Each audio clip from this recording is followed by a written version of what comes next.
بسم اللہ الرحمن الرحیم۔ السلام علیکم۔ آج ہم قرآن مجید کے خلاصے کا 12واں حصہ کریں گے۔ آج ہم اپنے سبق کا آغاز سورہ رات سے کریں گے کہ جو سورہ یوسف کی جوڑا سورہ ہے۔ دونوں میں مضمون تو وہی اہل ایمان کو خوشخبری بشارت اور انکار کرنے والے منکرین کو خبردار کرنا ہے، لیکن ہم نے دیکھا کہ سورہ یوسف میں اللہ تعالیٰ نے اس مضمون کو بیان کیا یوسف علیہ السلام کی داستان کے ذریعے سے، اور سورہ رعد میں اللہ تعالیٰ نے اسی بات کو بیان کیا ہے آفاق اور انفس کے فطری دلائل کے ذریعے سے۔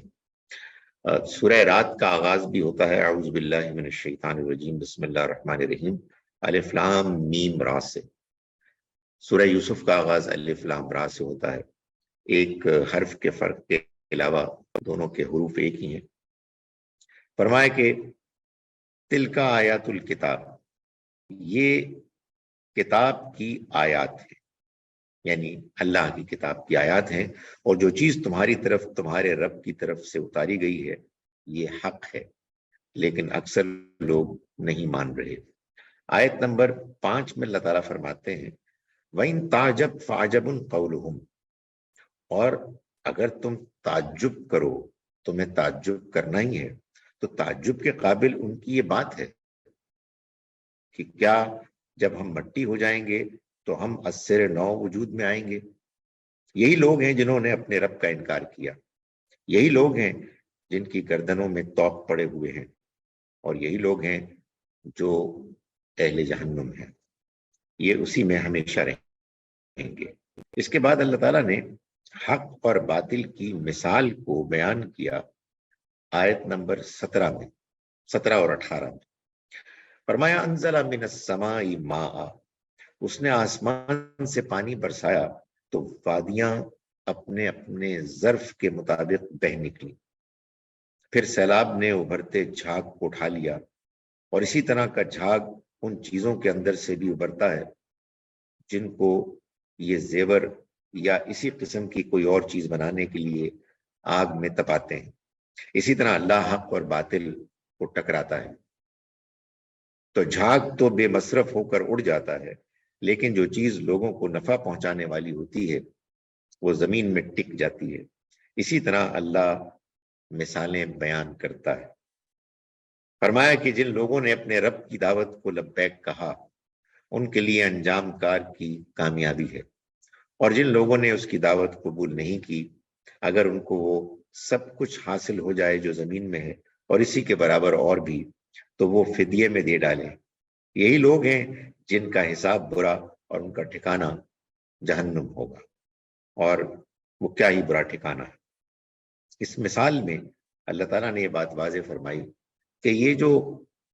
کفر کے لوگ ہیں جن کی اس وقت بڑے غلبہ ہے، شان ہے، یہ جھاگ ہے، جھاگ کی طرح اڑ جائیں گے، اور جو اصل چیز ہے یعنی حق، اہل ایمان، یہ ہیں کہ جو زیور کی طرح ٹکے رہیں گے، پانی کی طرح بہتے رہیں گے، اور ان کو اللہ تعالیٰ دنیا اور آخرت میں کامیابی دے گا۔ جنت کی نعمتوں کا ذکر کرتے ہوئے اللہ تعالیٰ نے آیت نمبر 23 میں فرمایا جنات عدن یدخلونہا، یہ ہمیشہ کے باغ ہیں جن میں وہ داخل ہوں گے، اور وہ بھی جو اس کے اہل بنیں گے، ان کے آباء و اجداد میں سے، والدین اور بزرگوں میں سے، ان کی بیویوں میں سے اور ان کی اولاد میں سے، اور فرشتے ہر دروازے سے ان کے پاس جائیں گے۔ گویا کہ یہ خوشخبری ہے کہ جنت میں جو بھی جنت کے لیے مستحق ٹھہرے گا وہ سب اپنے رشتہ داروں کے ساتھ ہوں گے، خوش ہمیشہ کے لیے رہیں گے۔ آیت نمبر 27 میں اللہ تعالیٰ نے فرمایا کہ وَيَقُولُ الَّذِينَ كَفَرُوا، اور جنہوں نے کفر کیا وہ کہتے ہیں کہ اس پر اس کے رب کی جانب سے کوئی نشانی کیوں نہیں اتاری گئی۔ کہہ دو کہ اللہ جس کو چاہتا ہے گمراہ کرتا ہے، اور اپنی طرف رہنمائی ان لوگوں کو فرماتا ہے جو اس کی طرف متوجہ ہوتے ہیں۔ یعنی مطلب یہ ہے کہ اللہ لوگوں کے دل کے احوال جان کر فیصلہ کرتا ہے کہ کون ہدایت کا مستحق ہے اور کون مستحق نہیں ہے۔ آیت نمبر 41 میں آخر میں اللہ تعالیٰ فرماتے ہیں کہ اولم یروا انا ناتی الارض ننقصها من اطرافها، کیا وہ یہ نہیں دیکھ رہے کہ ہم سرزمین ان کی طرف اطراف سے کم کرتے ہوئے بڑھ رہے ہیں، یعنی ان کا دائرہ تنگ ہو رہا ہے، دعوت قرآن پھیل رہی ہے، لوگ اسے قبول کر رہے ہیں۔ فیصلہ اللہ کرتا ہے اور کوئی اس کے فیصلے کو ہٹانے والا نہیں، اور وہ بہت جلد حساب چکا دینے والا ہے۔ اس کے بعد سورہ ابراہیم اور سورہ ہجر ہیں، یہ دونوں جوڑا صورتیں ہیں، دونوں کا آغاز الف لام را سے ہوتا ہے، دونوں کے مضامین میں وہی مضمون غالب ہے، اہل ایمان کو خوشخبری اور اہل کفر کو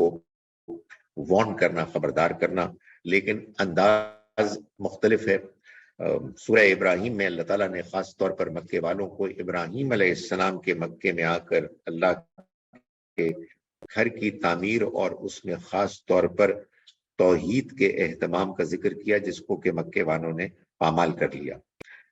لیکن سورہ ہجر میں اللہ تعالیٰ نے اس بات کو نمایاں کیا کہ اب یہ جو انکار کی روش ان کی جانب سے چل پڑی ہے، وہ وقت دور نہیں ہے کہ ان کے اوپر اللہ کی پکڑ آئے گی اور یہ پھر خواہش کریں گے کہ اے کاش یہ اہل ایمان میں سے ہوتے۔ پہلے دیتے ہیں ہم سورہ ابراہیم کو۔ اللہ تعالیٰ نے فرمایا پہلی آیت میں، اعوذ باللہ من الشیطان الرجیم، بسم اللہ الرحمن الرحیم، الف لام را، یہ سورہ الف لام را ہے۔ یہ کتاب ہے جو ہم نے تمہاری طرف اس لیے اتاری ہے کہ تم لوگوں کو تاریکیوں سے نکال کر روشنی کی طرف لاؤ، ان کے رب کے اذن سے، خدائے عزیز و حمید کے راستے کی طرف۔ اس کے بعد آیت نمبر 7 میں اللہ تعالیٰ فرماتے ہیں کہ وَإِسْتَأْذَنَ، اور یاد کرو کہ جب تمہارے رب نے آگاہ کیا کہ اگر تم شکر گزار رہے تو میں تمہیں بڑھاؤں گا، اور اگر تم نے ناشکری کی تو میرا عذاب بھی بڑا سخت ہے۔ آیت نمبر 18 میں اللہ تعالیٰ نے فرمایا کہ ان لوگوں کی تمثیل، مثل الذین کفروا، ان لوگوں کے اعمال کی تمثیل جنہوں نے اپنے رب کے ساتھ کفر کیا، یہ ہے کہ جیسے راکھ ہو جس پر آندھی کے دن تیز ہوا چل جائے، جو کچھ انہوں نے کمائی کی ہوگی اس میں سے کچھ بھی ان کے پلے نہیں پڑے گا، یہی دور کی گمراہی ہے۔ یعنی وہ نیکی کریں گے لیکن ان کی نیکی ضائع ہو جائے گی، اس لیے کہ انہوں نے حق کو جان بوجھ کر ٹھکرایا۔ الم تر ان اللہ خلق السماوات والارض بالحق، کیا تم نے غور نہیں کیا کہ اللہ نے آسمانوں اور زمین کو ایک مقصد کے لیے پیدا کیا،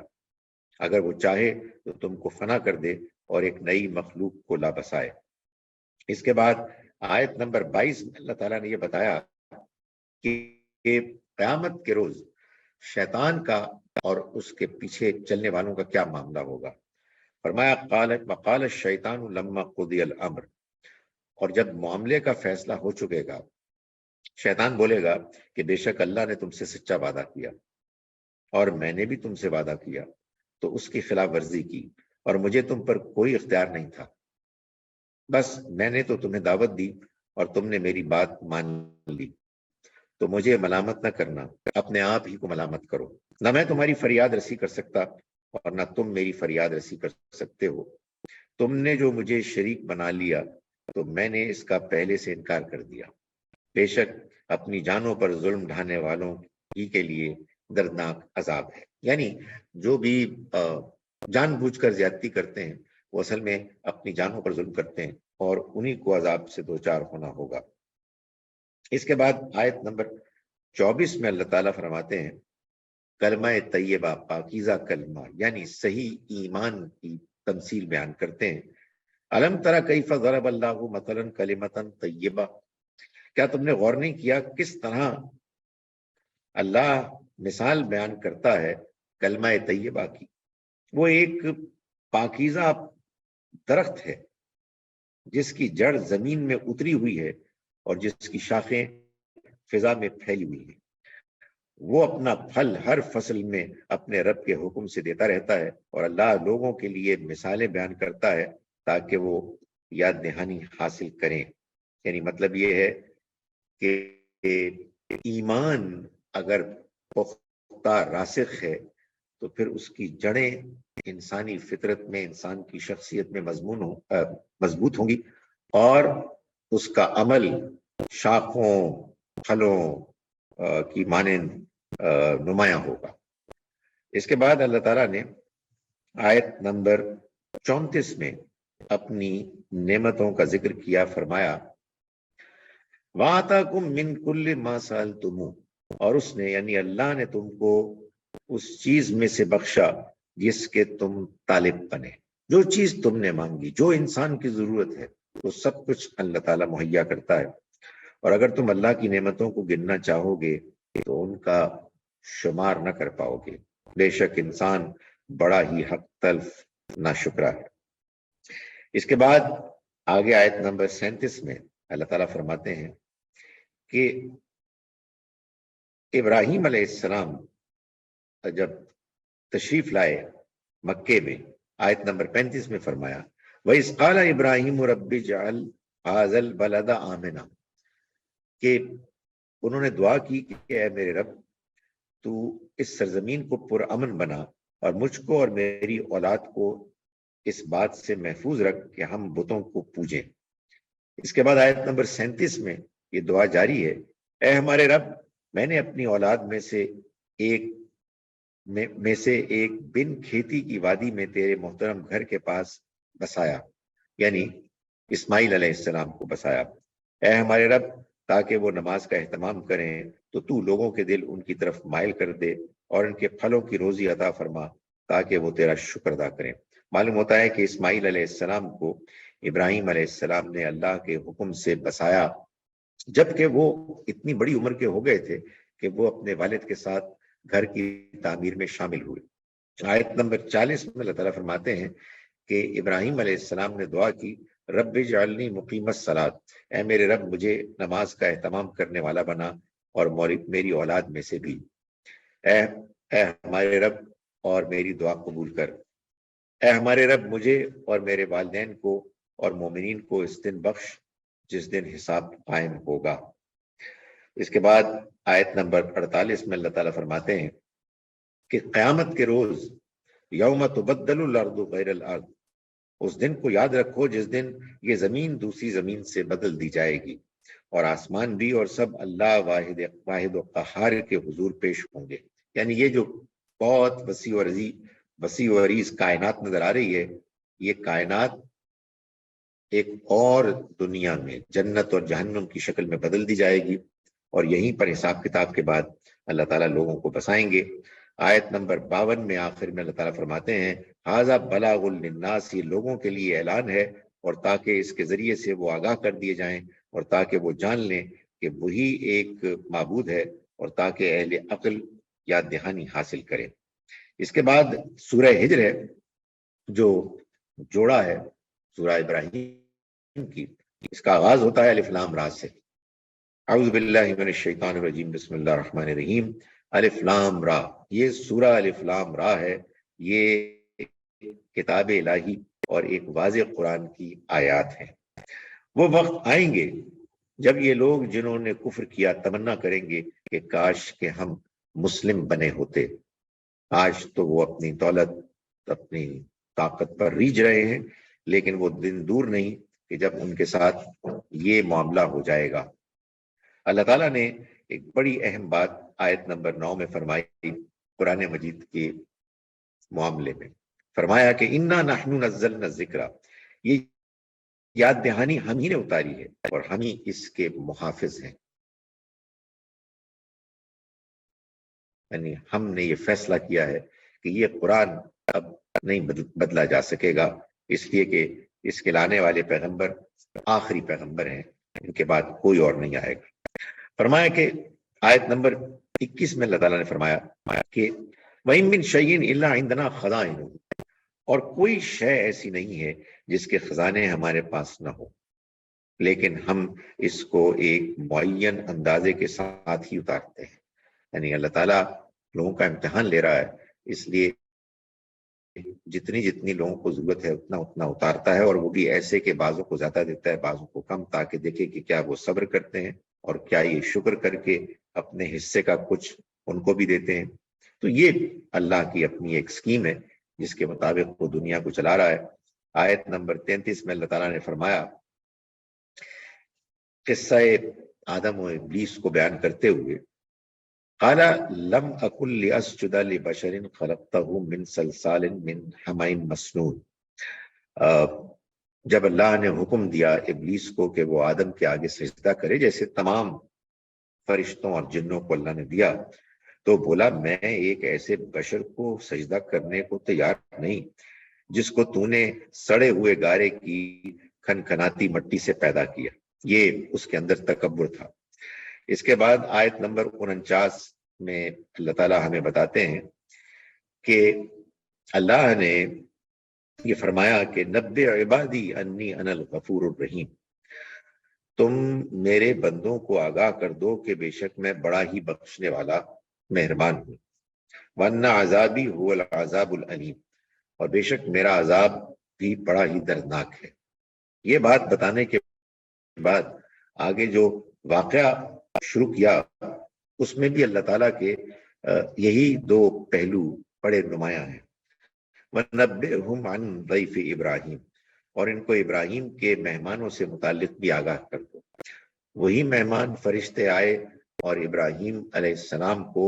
ان کے بڑھاپے میں ایک بیٹے کی خوشخبری دی انہوں نے، یہ اللہ کی مہربانی تھی۔ اور وہی مہمان فرشتے تھے کہ جو اس کے بعد لوط علیہ السلام کی قوم پر اللہ کا عذاب نازل کرنے والے تھے۔ سو دونوں ہی پہلو ہو گئے، ایک جانب اللہ کی مغفرت کرنے والے، رحم کرنے والا ہونے کی حیثیت، اور دوسرا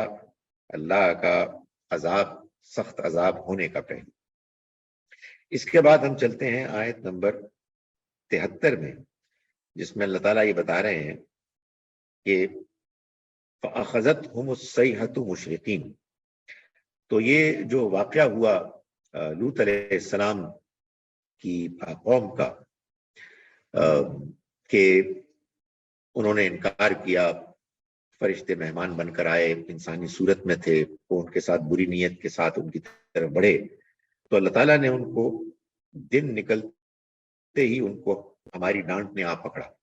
اور ہم نے اس سرزمین کا اوپر کا تختہ نیچے کر دیا اور ان پر سنگ گل کی بارش کر دی۔ بے شک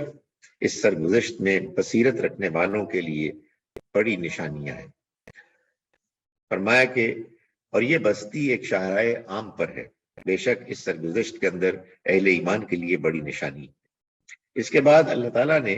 نبی اکرم صلی اللہ علیہ وسلم کو یہ فرمایا کہ آپ ان لوگوں کی طرف نہ دیکھیں کہ جن کو دنیا ملی ہے، آپ اور آپ کے ساتھی، بلکہ آپ دیکھیے کہ اللہ نے آپ کو کیسی نعمت دی ہے کہ ہم نے وَلَقَدْ آتَيْنَاكَ سَبْعًا مِنَ الْمَثَانِي وَالْقُرْآنِ الْعَظِيمِ، ہم نے تم کو 7 مثانی یعنی جوڑے والی کتاب دی ہے، یعنی یہ قرآن عظیم، یہ قرآن 7 صورتوں کے گروپس میں منقسم ہے، اور اس میں 108 صورتیں 54 جوڑوں میں ہیں، یہ اس کی طرف اشارہ ہے۔ آخر میں اللہ تعالیٰ نے فرمایا کہ وَاعْبُدْ رَبَّكَ حَتَّى يَأْتِيَكَ الْيَقِينُ، اور آپ اپنے رب کی عبادت کریں یہاں تک کہ وہ یقینی چیز کہ جس کا آپ سے بار بار وعدہ کیا جا رہا ہے، یعنی غلبہ حق کا، اہل ایمان کا، وہ آ جائے، اور وہ لوگ کہ جو انکار کرنے والے ہیں وہ ہمارے عذاب سے دوچار ہو جائے۔ اس وقت تک اپنے رب کی عبادت کریں اور اپنے کام کو جاری رکھیں۔ اللہ تعالیٰ ہمیں قرآن مجید کی بصیرت کو سمجھنے اور اس کو اختیار کرنے کی، اس پر عمل کرنے کی توفیق عطا فرمائے۔